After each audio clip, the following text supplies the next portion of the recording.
Selamat pagi teman-teman, ketemu lagi dengan saya di program Ngobrol Santai Sambil Ngopi. Tapi kebetulan nih kopinya belum datang, jadi ngopinya ngopi virtual aja. Bisa di-download. Oh iya, betul. Ini kedatangan tamu, teman spesial saya, Mas Fikri Kurniawan. Beliau ini ahlinya SEM. Nah, SEM itu opo gitu, Mas Kurniawan. Mas Fikri bisa dijelasin dong dikit tentang SEM. Oke, di Google itu paling tidak kita kan kenal ada dua hal ya, ada SEO dan SEM. Kalau untuk SEM itu gampangannya ya kita ngiklan lah di Google. Gitu. Jadi Google tidak hanya untuk nyari sesuatu atau informasi, tapi juga bisa untuk diiklan. Jadi kita sebagai pebisnis bisa loh ngiklan di sana tuh.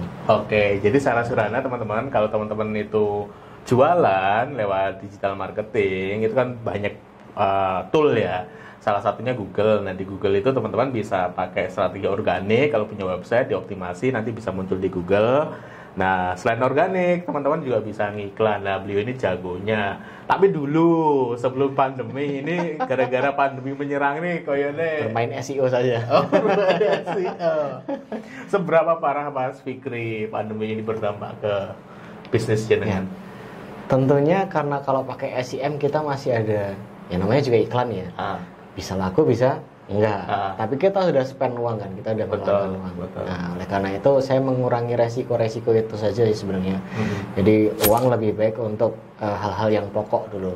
Kan ya pandemi omset turun, jadi keuangan otomatis saya prioritaskan untuk hal yang penting dulu. Nah, oleh karena itu sekarang lebih banyak ngerjain yang di SEO-nya. Gitu. Kalau SEO itu kan aset ya, kita kayak nabung aja. Ya gitu sih. Jadi untuk SEM sementara ini ditiadakan dulu bagi saya. Iya, ditiadakan dulu, sama kayak saya juga. SEM juga kecuali kemarin sempat ada program dari pemerintah, kebetulan dapat beberapa job gitu ya, modalnya iklan tapi di sosmed kemarin. Kecuali itu, tapi kalau untuk produk sendiri sama kayak jenengan, nggak beraninya karena ya musim pandemi kayak gini kita jualan produk yang sebetulnya, misalnya nih Mas Fikri ini sebetulnya kan pelaku usaha travel pasti ya? Tourism. Kalau nggak salah dulu jualannya ke Jepang, Turki, Korea gitu. Jepang, Turki, Korea. Nah, apalagi masa-masa seperti ini kan tingkat kunjungannya sangat dibatasi sama negara tersebut. Ya kalaupun kita ngiklan ya pada akhirnya percuma gitu ya. Mendingan kita investasi ya di masa-masa ini. Seberapa ini investasinya di SEO sampai sekarang pertanyaannya lebih ke ini sih, sudah mulai ngangkat SEM? Iya, jadi saya punya kasus yang menarik yang di Korea ya. Gue punya website tour ke korea.net. Nah, itu awal pertamanya saya memakai SEO dulu malah pertama. SEO dulu jualan. Tapi SEO itu kan lama. Betul, butuh proses. Sebulan, 2 bulan, 3 bulan itu kan udah mulai diuji keimanan nih. Ini bakalan ngangkat nggak nih pakai SEO? Ternyata sampai bulan ke-6 itu enggak. Lah, itu dia. Udahlah bosan. Tapi sebelum pandemi ya, saya pakai SEM. Dan alhamdulillah langsung omsetnya juga bagus lah di waktu itu. Karena kita jangan ngejar akhir tahun itu pas lagi rame-ramenya kita kejar pakai SEM. Bagus. Tapi setelah itu begitu saya kurangin biaya iklannya, jalan. Jadi tanpa iklan pun trafficnya juga hampir sama dengan waktu saya beriklan. Sehingga iklan itu bukan lagi untuk nyari traffic atau nyari lead atau nyari orang yang mau tur, tapi hanya untuk nambahin saja. Kalau misalkan kita masih kurang, ayolah kita genjot pakai iklan. Jadi bukan hal yang utama lagi. I see. Jadi tapi untuk ngangkat si yang SEO itu naik, itu sebetulnya kinerja full dari SEO atau ada sumbangsih dari iklannya?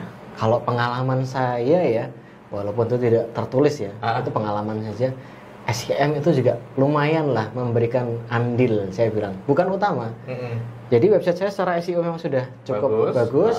Kemudian habis itu pakai iklan, ternyata ya ada efeknya lah gitu.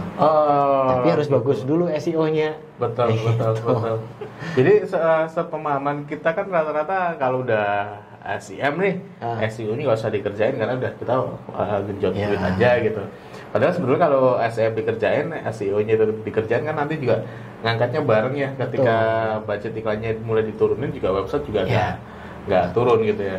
SEO itu bisa bisa menghilangkan kurang lebih 80% biaya iklan sebenarnya. 80% biaya iklan. Kalau jadi SEO-nya. Kalau jadi. Ya. Tapi kan ngomongin SEO sebentar, teman-teman kalau belum tahu SEO sama SEM ya. SEO itu intinya teman-teman mengoptimasi secara organik, punya website dioptimasi secara organik dengan artikel, dengan keyword dan sebagainya.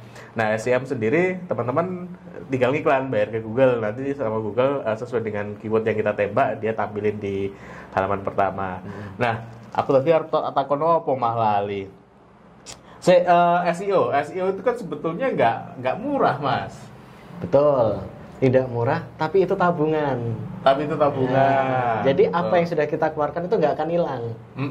Kan menumpuk hingga akhirnya misalkan dalam satu buah website saya ada misalkan 100 artikel misalkan, itu kan nggak akan hilang. Nah, itu bedanya dengan sosmed, Mas. Nah, sosmed itu sekali bikin nanti udah ketimpa. Iya, 3 hari itu udah hilang lama-lama makin ke bawah. Ya mungkin ada lah yang scroll feednya sampai bawah mungkin ada, tapi itu hilang. Tapi kalau artikel enggak. Nah, itulah jadi kalau SEO itu seperti menabung. Jadi kita yang penting diposting yang bagus, bikin artikel yang SEO friendly ya istilahnya ya. SEO friendly, nah nanti itu merupakan sebuah tabungan. Hingga akhirnya biaya iklan itu hanya untuk memboosting saja ketika aduh ini kayaknya kurang ramai sih. Kurang tambahin iklan aja lah gitu. Tapi tanpa iklan pun juga nggak apa-apa. Berarti kayak ini pemanis ya. Ya, pemanis aja. Betul. Nah, Mas Fikri, pandemi ini kan ke Korea, ke Jepang, sama ke Turki drop. Ya. Bisa dikatakan mungkin habis ya? Habis. Sejak Januari sudah tidak ada pemasukan dari itu. Dari sana. Terus apa? Switching kemana nih teman-teman? Ya, switchingnya ke wisata lokal. Wisata lokal? Saya bangun ada satu namanya jogjaasik.com. Jogjaasik.com. Ya, dan kemudian saya bangun dari yang awal November ini, jadi website saya berusia 2 bulan. Nah, ini tour labuanbajo.com. Turlabuanbajo.com. Ya, turlabuanbajo.com. Dibangun selama masa pandemi ini. Ya, ini baru aja 2 bulan inilah, November Desember. Yang ke Labuan Bajo. Kalau yang Jogjaasik? Jogja itu malah udah hampir masuk usia 1,5 tahun mungkin ya. 1,5 tahun. Ya. Pasar gimana? Apanya? Sama pandemi ini. Alhamdulillah respon bagus. Kalau justru yang dari lokal websitenya bagus. Ya, yang Jogjaasik juga trafficnya cukup tinggi. Sekarang ya bagi saya ya itu udah ada peningkatan yang cukup signifikan. Sekarang sekitar 700 sampai 800 user per hari. Per hari. Ya. Penjualan terhadap produk paket sudah menjual belum sih di Jogjaasik atau di Labuan Bajo itu? Kalau Jogjaasik kita punya konsepnya sebenarnya untuk jadi gini nih. Kalau kita bicara nih, makanya saya mau ngulik nih. Backgroundnya jadi gini. Kalau ada orang mau nyari sebuah usaha gitu kan, tentunya dia mungkin akan menemukan websitenya sendiri. Betul. Ya, contohlah, misalkan apa ya, perumahan misalkan ya, ada sebuah perumahan dijual. Kemudian dia kan di situ akan ada nama PT-nya yang pembuat. Nah, orang akan mencari siapa sih si PT yang pembuat ini, semisal seperti itu. Akhirnya dicari di Google. Kalau yang muncul websitenya PT itu sendiri, ya pasti syukur gitu ya. Syukur dan gitu dan orang juga pasti ya tentu saja apa yang dia omongkan karena dia ngomong sendiri. Betul. Maka dia butuh pihak ketiga sebagai social proof, Mas. Oh, alah, tak pikir itu Jogjaasik memang didesain sebagai tour and travel langsung nge-direct klien ke Jogja. Rupanya enggak. Itu bisa juga, tapi untuk saat ini saya belum karena turismenya sendiri kan masih kurang ya. I see. Jadi di situ saya banyak mereview tentang usaha-usaha juga.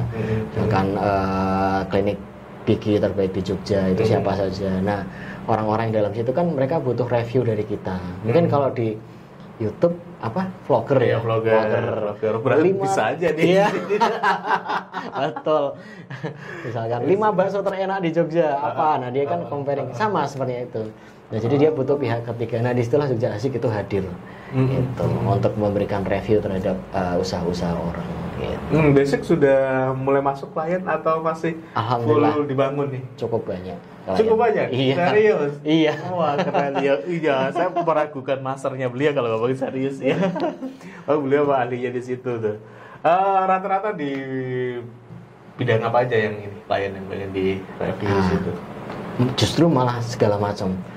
Segala macam. Bahkan sampai ini lagi mau masuk misalkan seperti jasa ngecat Gundam.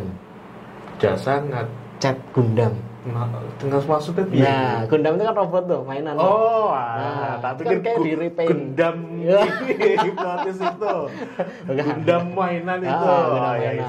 Sampai seperti itu, mulai dari klinik gigi, klinik slimming. Terus kalau ini berkaitan dengan klinik ya. Kampus pun juga kita review misalkan jurusan-jurusan terbaik. Kemudian dari industri makanan juga kita review, bengkel apapun. Jadi justru Jogjaasik.com itu menjadi salah satu website untuk yang mereview tentang segala macam usaha di Jogja. Iya, apapun itu. Oke, kalau ini nih orang pengen direview di websitenya Jogja Asik, ya. Bayar berapa? Nah, itu nanti langsung kontak saja. Kontak aja. Oke, ya beliau gak mau terbuka di berapa ya. Teman-teman nanti silakan cari kontaknya di kolom deskripsi. Terus kalau yang Labuan Bajo, itu konsepnya sama atau teman-teman daerah wisatawan ke sana? Wisata kalau ini. Kalau yang Labuan Bajo wisata? Ya, wisata. Karena termasuk di super prioritas ya kalau betul, sekarang 5 Bali baru kalau nggak salah. Ya, 5 atau berapa? Ada 5 tempat super prioritas itu kalau nggak salah. Nah, itu salah satunya adalah Labuan Bajo. Dan disitulah jadi ketertarikan saya juga untuk mengikut memasarkan Labuan Bajo melalui website.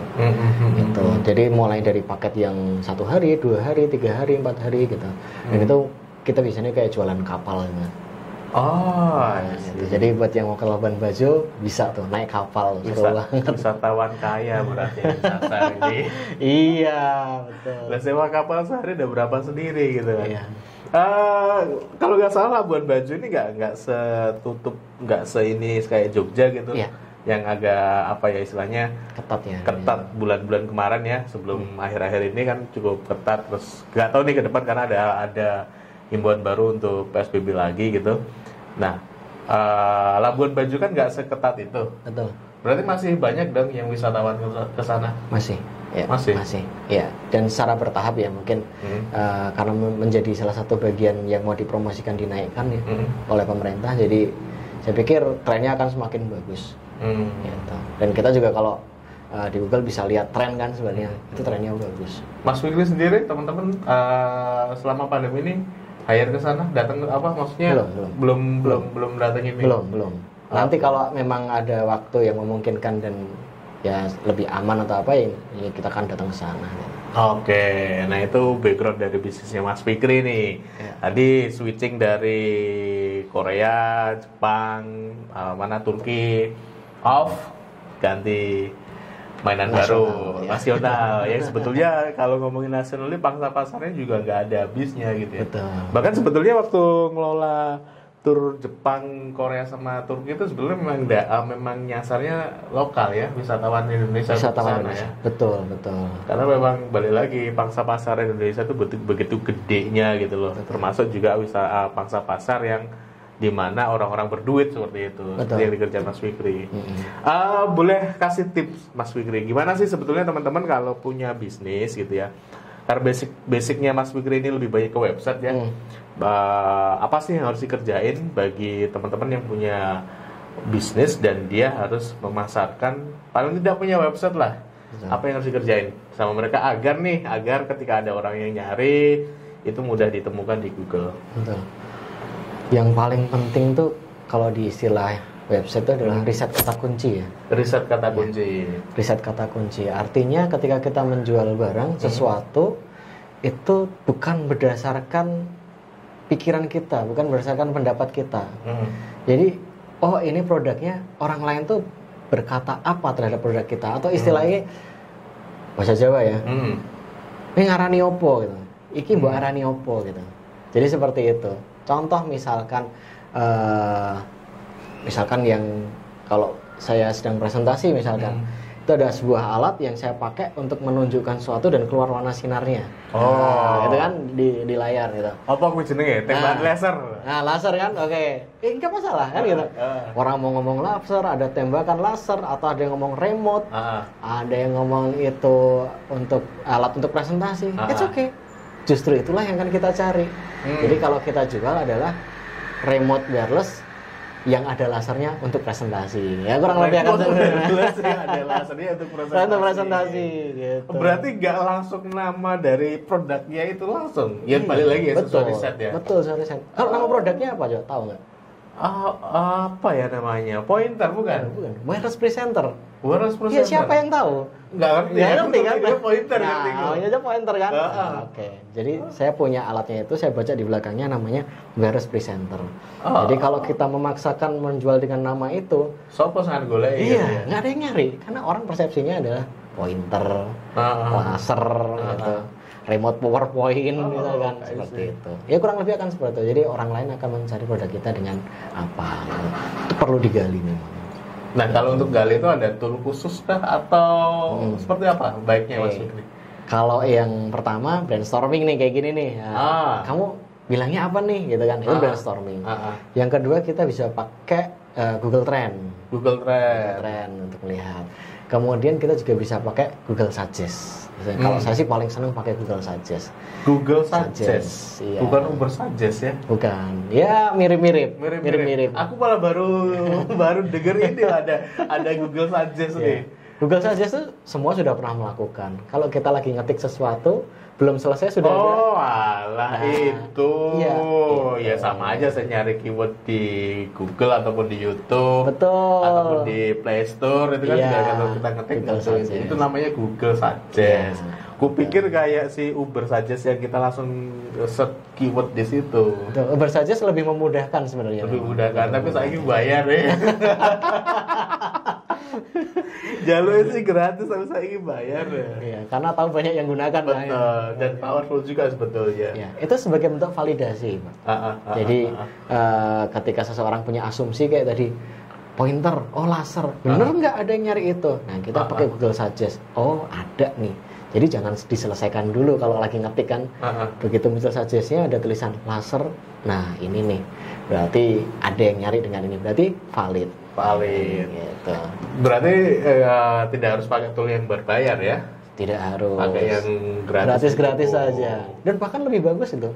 Karena Google Suggest itu real time. Betul. Ya kan? Betul. Kalau bersuggest kemungkinan dia hasil data selama berapa? 1 bulan. 1 bulan mungkin ya kan. Kalau Google Suggest real dia. Neng memang kok neng ini bahasa Jawa. Tapi memang kalau Google Suggest ini kan kita nggak bisa memvalidasi berapa sih sebetulnya volumenya per bulan. Jangan-jangan memang ada yang nyari tapi kecil. Nah kalau saya sendiri biasanya tak komen Mas. Nah aku kan sekarang main di aplikasi juga tuh. Nah itu full SEO. Betul. Nah itu aku combine dengan punya Google apa yang di add itu Google Keyword Planner. Betul. Nah, gratis juga. Jadi aku memvalidasinya lewat itu. Karena dulu sih lewat Uber Suggest. Ini karena Uber Suggest sudah mulai dibatasin yang gratis paling 2 atau berapa kali gitu udah harus ke yang berbayar. Dia bisa pakai yang Keyword Planner. Itu karena sebagai pembuat aplikasi kan. Atau seperti kalau kita bermain AdSense kita akan mencari volume Mas. Betul. Tapi kalau kita sebagai pemilik bisnis ada nggak ada volumenya kecil ataupun besar kita hajar. Ya karena karena bisnis kita di situ. Ya kita mau nyari apa? Iya, karena itu kacamata saya sebagai orang main di AdSense ya. Iya, AdSense kan yang penting traffic besar ya. Nah kalau saya bicara tentang Labuan Bajo, mau volumenya kecil kan ada yang nyari. Ya itu yang saya kerjakan tetapan. Volume besar ya dikerjakan, kecil ya. Jadi sapu kecil bersih. dikerjakan, besar juga dikerjakan. Iya. Sapu bersih semua. Oke. Berarti mindsetnya yang harus dirubah ya. Aku pikir harus nyari keyword yang besar. Iya sih. Karena seberapapun konsumen yang datang gitu ya itu bisnis kita di situ. Betul. Seperti misalkan kita jualan keripik mangga misalkan. Apakah kemudian karena volume kecil kemudian kita garap? Nah, mungkin jualannya itu. Betul. Iya. Oke, baru gak saya logika berpikir ya. Dulu sih masih kalau untuk website ya untuk jualan masih nyoba nyari keyword yang agak tinggi gitu ya. Sebetulnya nggak perlu juga gitu karena kita memang bisnisnya ada di situ. Nah, Mas Fikri habis cari keyword nih, riset dengan tadi yang sudah diajarkan. Kira-kira apa yang harus dikerjain lagi sama teman-teman? Tentunya kalau melalui website ya. Ya kita bikin sebuah artikel tentunya. Artikel yang nanti SEO friendly. Nah, kalau kita bicara SEO friendly nanti bisa panjang sekali nanti pembahasannya. Tapi intinya bisa di googling juga tentang artikel yang SEO friendly. Tapi artikel itu meskipun SEO friendly, yang paling utama adalah nyaman dibaca. Nyaman dibaca. Jadi kalau saya biasanya membuat artikel tuh saya nulis dulu yang enak dan nyaman, baru saya masukin SEO friendly-nya. Gitu. Jadi orang nyaman dulu, baca enak dulu, baru kita editing secara SEO-nya. SEO itu nanti saja. SEO-nya, keywordnya nanamnya belakangan. Nanti, iya belakangan. Setelah si artikel jadi. Iya. Paling kita riset kata kunci dulu. Kita mau nulis tentang ini, sudah kita tulis aja dulu. Yang enak, yang nyaman. Kalau udah, baru kita perbaiki secara. Pertanyaannya, kenapa harus enak dan nyaman? Nah, ini dia. Algoritma Google. Tapi kita kembali lagi semuanya. Bisnis ataupun toko, pasti kan kita bikin toko yang nyaman kan? Betul. Toko yang nyaman, bagaimana pelanggan datang itu juga nyaman. Betul. Website pun juga sama. Makanya Google mementingkan website-website yang bisa membuat nyaman para pembacanya. Betul. Dan itu ada parameternya semua. Yo, benar ngomongin Google nanti ada banyak hal yang perlu dibahas itu. Tetapi secara simpel ya. Bikinlah betah pembaca di website kita ya. YouTube juga sama ya. YouTube juga sama. Yang belum ini aplikasi belum ke arah sana sih. Saya nggak tahu nanti ke depan seperti apa. Karena aku melihat aplikasi Play Store ini agak ketinggalan ininya, sistem algoritmanya. Dia hanya baca luarnya aja, nggak sampai dalamannya seperti itu. Apakah nanti akan modelnya sama dengan YouTube yang harus jam tayang? Biasanya aplikasi? Biasanya mungkin iya, karena itu akan selalu seperti itu. Semua akan kembali ke quality. Makanya saya ini bukan ahli apa-apa sebetulnya. SEO juga enggak gitu, otodidak banget itu belajarnya.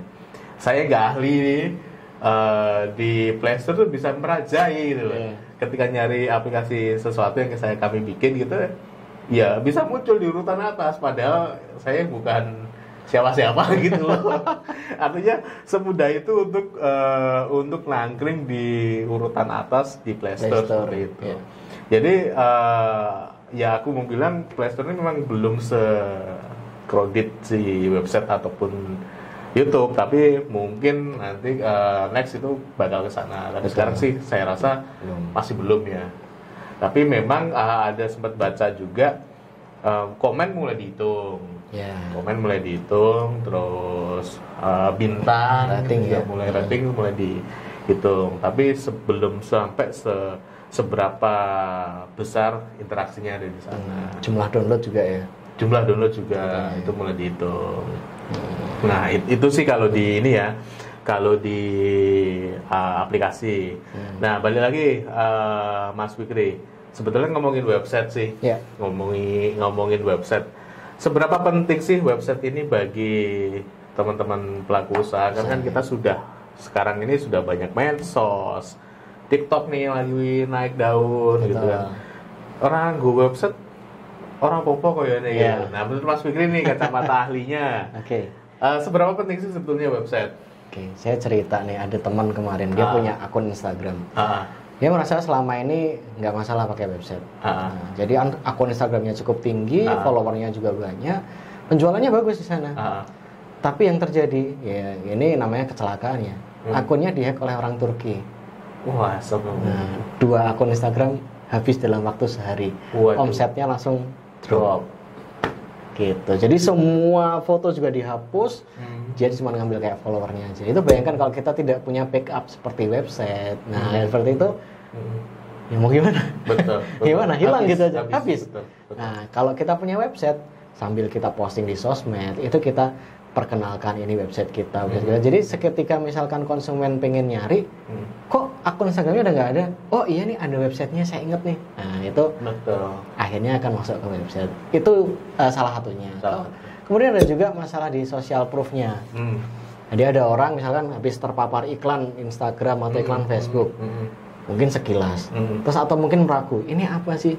Akan sangat besar kemungkinan orang akan nyarinya di Google, nama produknya. website kita hadir Dan juga. harusnya muncul website kita. Iya dong. Kalau enggak kan, wah berarti ini tipu-tipu nih. Betul, betul. Gitu. Gitu. Dan Terus, yang dan yang jelas itu kontrol kan ada di kita karena website itu kan aset yang kita pegang. Mohon maaf kalau kita punya akun Instagram masih nebeng Instagram. Betul. Kita punya akun channel YouTube masih nebeng YouTube. Nebeng di YouTube. Bisa di banned juga. Bisa. Sama aja di Play Store juga sama aja. Betul, Nebeng betul. juga. Ya. Website saya sama saja kalau mau indeksnya dihilangkan bisa, tapi websitenya nggak hilang.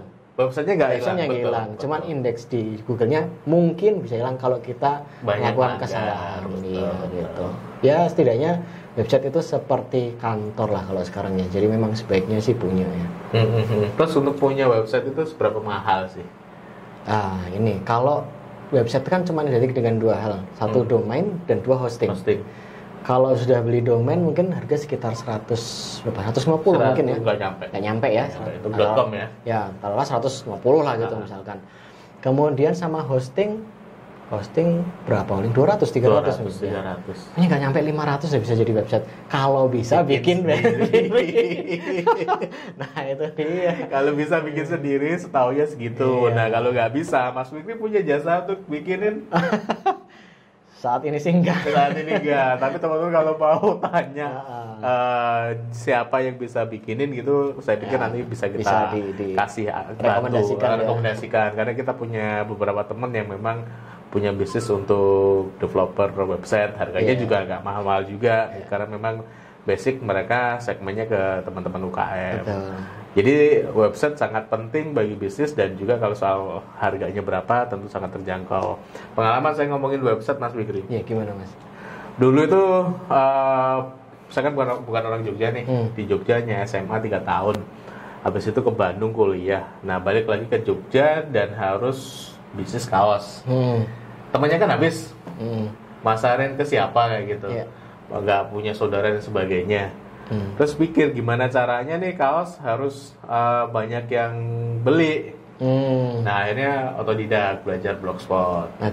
Blogspot naik, ada di peringkat atas-atas lah, pertama sih nggak atas-atas, mulai ada pembelian nih.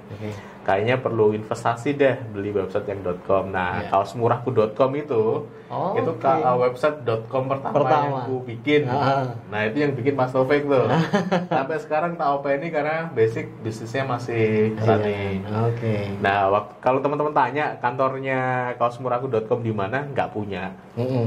Tempat produksi juga nggak punya. Jadi kita menang aja gaya-gayaan di online, tetapi tetap eksis. Orang order juga tetap kita layani. Basically seperti itu. Nah, enaknya dengan website nih, kita misalnya punya tempat di pelosok, terus misalnya masuk gang gitu, ya kita akan tetap terlihat profesional di dunia goib itu. Betul sekali.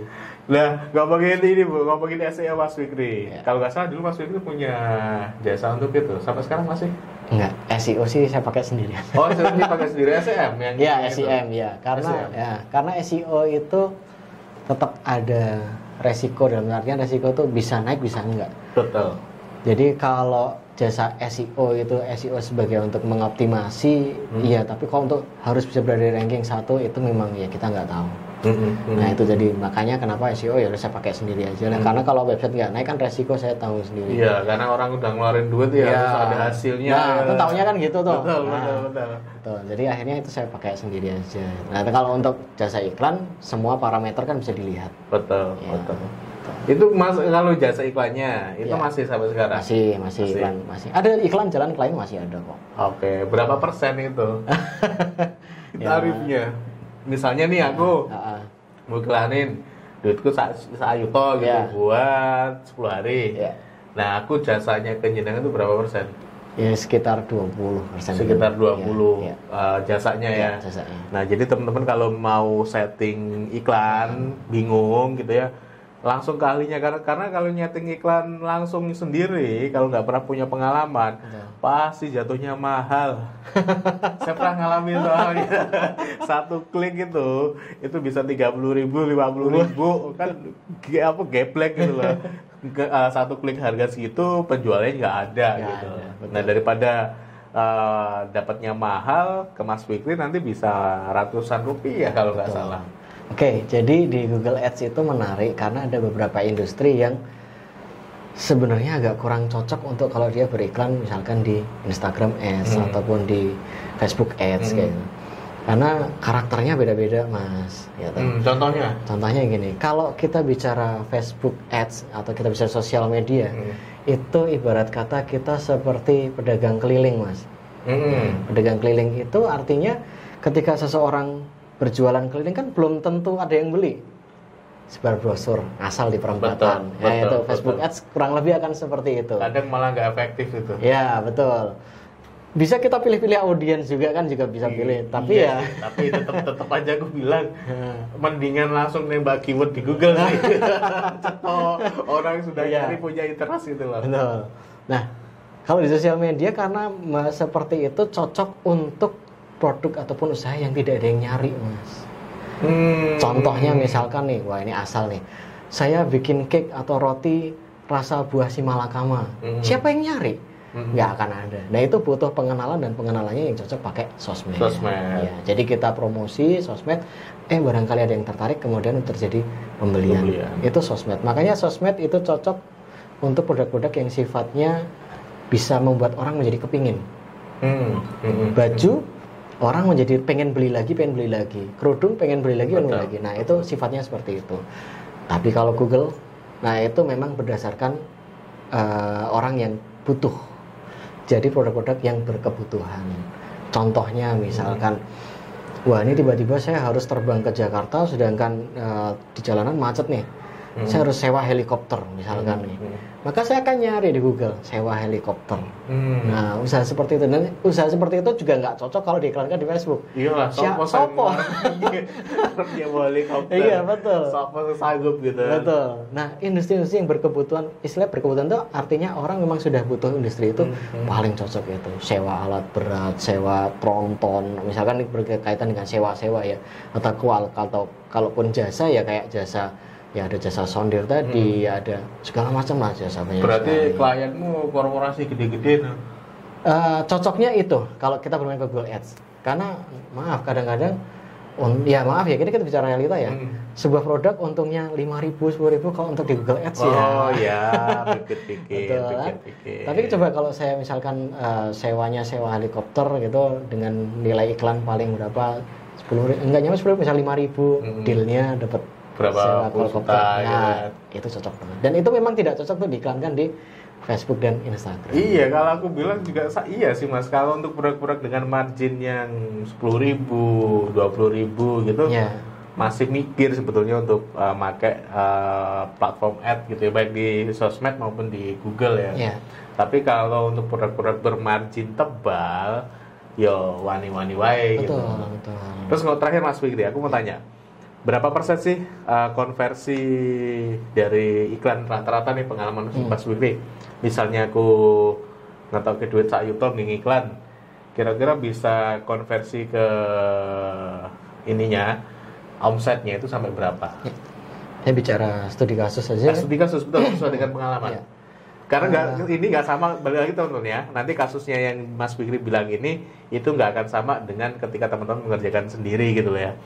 Atau saya mengerjakan juga akan berbeda gitu ya. Nah, disclaimer-nya seperti itu. Nah ini pengalamannya Mas Fikri. Saya iklan jasa sondir tadi Bang. Jasa sondir itu waktu pertama kali datang omsetnya mungkin dia sekitar 50-60 jutaan. Karena lagi sepi. Kalau nggak sepi ya mungkin di antara 80-90 jutaan. Sebulan? Iya, sebulan.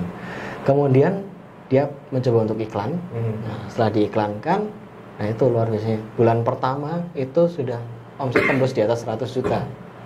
Ya. Iklannya hanya habis sekitar 300.000 saja. Buset.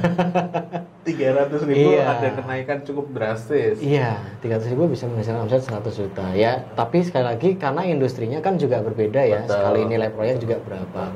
Sama juga dengan tour ke Korea. Waktu itu iklan habis sekitar 1 sampai 2 juta. Ya alhamdulillah omset bisa hampir 200-an juta lah. Buset. Ke Korea. 1 juta bisa dapat 200 Iya, omset juta. ya. Iya, Omset. paham. Kan kita bilangnya Iya, omset, omset, ya. bukan kalkulasi untung. Betul. Kalau untung udah rahasia perusahaan lah. Nah, iya artinya berkali lipat ininya persentase. Aku mau bilang konversinya gitu loh. Iya. Dari 1 juta bisa jadi 200 juta itu kan berapa persennya sendiri. Iya. 1 juta itu berapa persennya dari 200 juta itu. Ya karena orang pergi ke Korea juga udah berapa? 10 juta. Betul. Kalikan satu keluarga, Betul. rombongan gitu kan. Menarik. Nah, kalau teman-teman mau minta tolong Mas Fikri, nah itu sistemnya apakah full dengan fee yang 20% tadi atau ada skema yang lain? Misalnya Mas Fikri aku ada duit, tapi kalau ini bisnisku ki apik. Aku ini sendiri modali dulu segini nih nggak banyak. Iya. Nah, kalau boleh nih misalnya joinan, Iya. nanti dapat persentase gitu. Itu gimana? Ya ngobrol ngopi dulu aja. Aku perlu ngapain dulu aja, siap. Beliau open sekali untuk itu teman-teman. Jadi kalau teman-teman punya produk bagus, sekali lagi marginnya tinggi, mau ada di Google halaman pertama dengan budget yang bisa ditekan. Karena pengalaman saya ngiklan sendiri itu boncos karo boncos, per kliknya mahal, mendingan serahin ke ahlinya. Nah, nanti akan saya taruh kontaknya beliau, silakan ngobrol langsung dengan Mas Fikri. Mas Fikri, terima kasih. Sama-sama Mas. Sukses selalu. Semoga percakapan singkat ini bermanfaat bagi teman-teman. Insyaallah ya. Kita ketemu lagi di video-video selanjutnya. Saya Imam Syafi'i. Bye-bye.